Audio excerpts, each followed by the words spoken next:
वैकुंठ चतुर्दशी पर ज़रूर सुने यह कथा। इस कथा को सुनने से आपको वैकुंठ में स्थान प्राप्त होगा। आप वैकुंठ के अधिकारी बन जाएंगे। तो 14 दीपक जला करके भगवान विष्णु की पूजा आराधना करके यह कथा किसी भी टाइम आप दिन में सुन सकते हैं। एक समय की बात है, भक्त शिरोमणि श्री नारद मुनि जी ब्रह्मांड का भ्रमण करते करते द्वारिका नगरी आ पहुंचे, जहाँ वसुदेव जी ने उनका आदर सत्कार करके उनसे जिज्ञासा की, हे महात्मा, आपके दुर्लभ दर्शन तो जीव मात्र को धन्य करने वाले हैं, क्योंकि आप सबका कल्याण ही सोचते हैं, इसलिए निरंतर भ्रमण करते रहते हैं। अपने पूर्व जन्म में मैं भगवान की माया शक्ति से भ्रमित हो गया था। इसके फलस्वरूप मैंने भगवान को पुत्र रूप में प्राप्त करने की इच्छा से आपकी पूजा अर्चना की। अब मुझे भय है कि मैं भौतिक बंधन से कैसे मुक्त हो सकता हूँ। कृपया मुझे उपदेश देकर कृतार्थ करें भगवान। नारद मुनि जैसे शुद्ध भक्त हर परिस्थिति में भगवान की सेवा करने का अवसर ढूंढ लेते हैं, इसलिए प्रसन्नता पूर्वक उन्होंने वसुदेव जी से कहा, भक्ति की महिमा कुछ ऐसी है कि इसके विषय में सुनने मात्र से व्यक्ति भव बंधन से मुक्त हो जाता है। भगवान की दिव्य कथाएं हमारे समस्त पापों का नाश करने में सक्षम है। आज मैं आपको महाराज निमि और नव योगेंद्रों के मध्य हुए वार्तालाप का वर्णन कह सुनाऊंगा,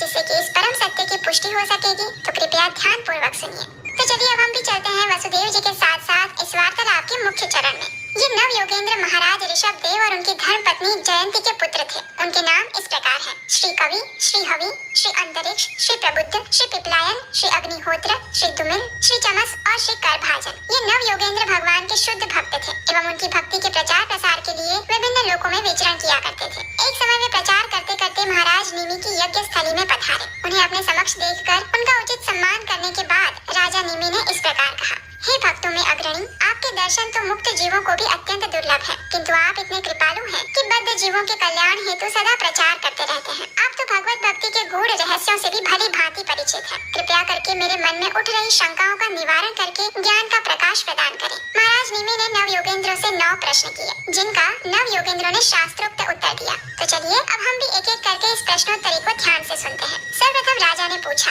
ऐसा कौन सा धर्म है जिससे श्री भगवान अति शीघ्र प्रसन्न हो जाते हैं? कृपया मुझे इस भागवत धर्म का उपदेश करें। तो इसके उत्तर में श्री कवि ने कहा, हे राजन, हमें अपना सर्वस्व भगवान की सेवा में समर्पित कर देना चाहिए। यदि आप अति शीघ्र भगवत प्रेम प्राप्त करना चाहते हैं तो भगवान के विषय में निरंतर श्रवण कीर्तन करें। इस जगत की प्रत्येक वस्तु श्री भगवान का अंश है, अतः हर वस्तु को इसी रूप में देखने का प्रयास करें। भक्ति के प्रतिकूल वस्तुओं से अनासक्ति स्थापित करें। इसके बाद महाराज निमि ने प्रश्न किया, भगवान के भक्तों के वे कौन से गुण हैं जो उन्हें भगवान का अति प्रिय बनाते हैं? क्या भगवान के भक्तों की भी श्रेणियां होती है? कृपया विस्तार पूर्वक ये भी बताएं। तो इसका उत्तर देते हुए श्री हवि ने कहा, भगवान के भक्तों की सामान्यतः 3 श्रेणियां होती है, उत्तम भक्त, मध्यम भक्त और कनिष्ठ भक्त। हमें एक उत्तम अधिकारी को ही अपना गुरु स्वीकार करना चाहिए। वह लाभ और हानि दोनों अवस्थाओं में स्थिर बना रहता है। भौतिक सुखों में उसका मन कदापि नहीं रमता। उसका वैराग्य इतना प्रबल होता है कि ब्रह्मांड के सभी ऐश्वर्यों के प्रलोभन से भी वो भगवान के चरण कमलों का आश्रय कभी नहीं छोड़ता। श्री हरि के उत्तर से पूर्णतया संतुष्ट होकर महाराज निमि ने आगे जिज्ञासा की,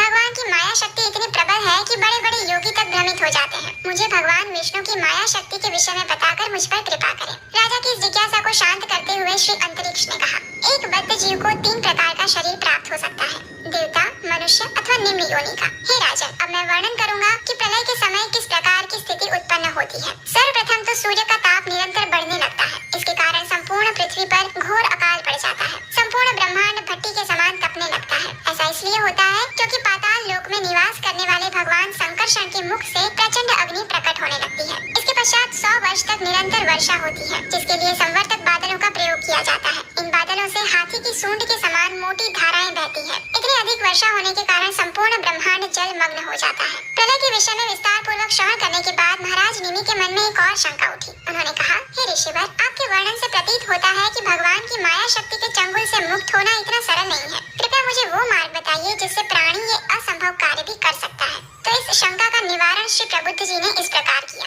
उन्होंने कहा, हे महाराज, सर्वप्रथम जीव को ये समझना चाहिए कि इस भौतिक जगत के सभी सुख केवल कुछ काल के लिए हैं। इस जगत में जीव की स्थिति हमेशा अस्थायी ही बनी रहती है। वह निरंतर सच्चे सुख के पीछे भागता रहता है। जब प्राणी इस तथ्य को अंगीकार कर लेता है तो वह एक प्रामाणिक गुरु का आश्रय लेता है और उनके मार्गदर्शन में शुद्ध भक्ति का संपादन करता है। भक्तों का संग इस मार्ग पर चलने के लिए अत्यंत आवश्यक है, क्योंकि वह एक दूसरे को प्रोत्साहन देते रहते हैं। फिर जैसे जैसे अनर्थ निवृत्ति होती है, वैसे वैसे भगवान के लिए प्रेम प्रगाढ़ होता जाता है और भक्त की देह में दिव्य आनंद के लक्षण प्रकट होने लगते हैं। इस प्रकार से केवल भक्ति के मार्ग से ही माया के चंगुल से मुक्ति प्राप्त की जा सकती है। इसके बाद महाराज निमि ने जो प्रश्न पूछा वो अत्यंत रोचक था। महाराज निमि ने पूछा, भगवान विभिन्न युगों में विभिन्न अवतार लेते हैं एवं उनके नाम, रंग तथा रूप भी एक दूसरे से भिन्न रहते हैं। कृपया करके इन अवतारों के बारे में बताएं। इसके साथ ही इन 4 युगों में प्रयोग किए जाने वाली उन विधियों का भी वर्णन करें जिससे भगवत प्राप्ति हो सकती है। तो इस प्रश्न का उत्तर देते हुए श्री करभाजन कहते हैं, हे राजन, भगवान 4 युगों में अवतार लेते हैं। सर्वप्रथम सतयुग में उनके अवतार के विषय में सुने। इस युग में भगवान एक ब्रह्मचारी के रूप में प्रकट होते हैं जिसकी कांति श्वेत है और 4 भुजाएं हैं। वे जटा धारण करते हैं और मृग छाल पहनते हैं। उनके कंधे पर जनेऊ होता है। उनके एक हाथ में कमंडल और दूसरे हाथ में अक्ष बीजों की बनी जपमाला होती है। सतयुग में श्री भगवान के हंस अवतार की अर्चन करने का विधान है। लोग ध्यान और तपस्या से इस अवतार की पूजा करते हैं। अब त्रेता युग में भगवान के अवतारों के विषय में सुनिए। इस युग में भगवान प्रजापति, सुतपा एवं देवी प्रश्नि के गर्भ में जन्म लेते हैं। उनका नाम प्रश्नि गर्भ है। उनकी कांति लाल है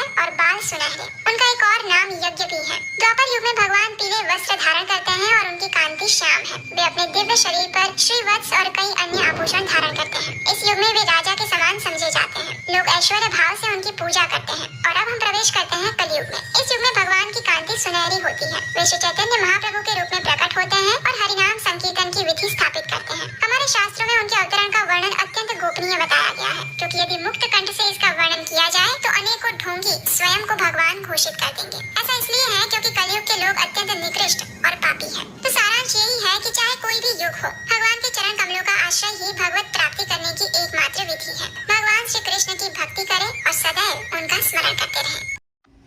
आपको हमारी कथा कैसी लगी तो हमें कमेंट बॉक्स में कमेंट करके ज़रूर बताएं।